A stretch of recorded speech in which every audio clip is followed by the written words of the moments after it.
Most collage artists work in the studio, but I am doing something a bit different. I'm taking it outdoors, into the plein air.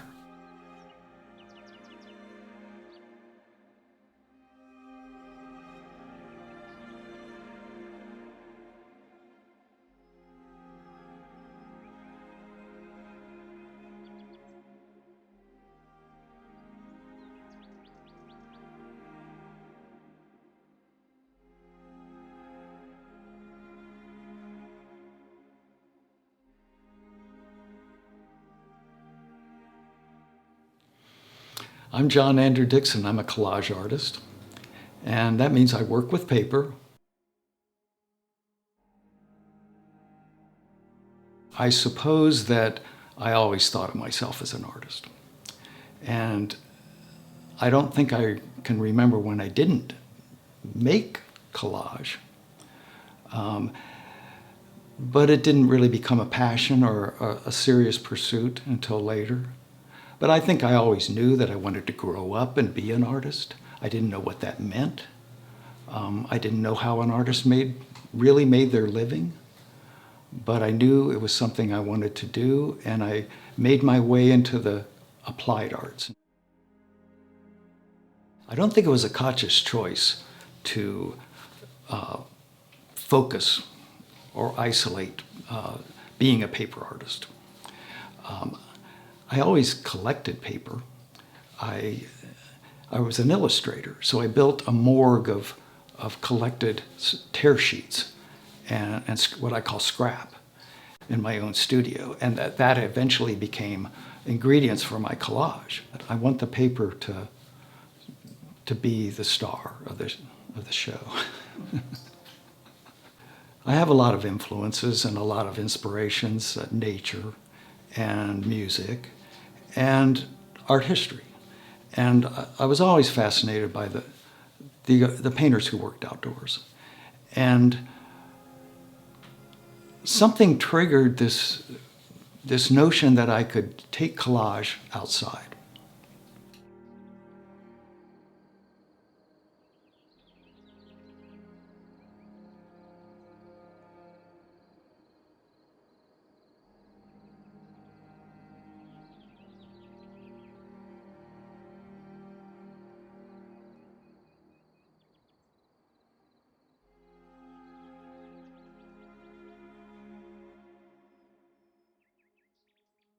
For me, one of the most rewarding parts of doing collage is a creative tension between order, the design or the structure, and chaos, the spontaneity, the improvisational quality of it.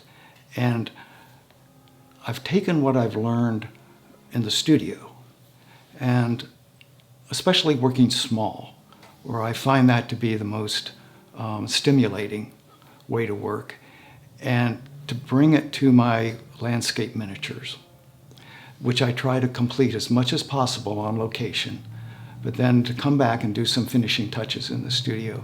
And people are responding to this. Working outdoor is challenging. The slightest breeze can play the devil with what you're doing.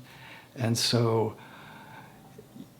you have to be systematic about it to some degree, even though I like the process to be very intuitive.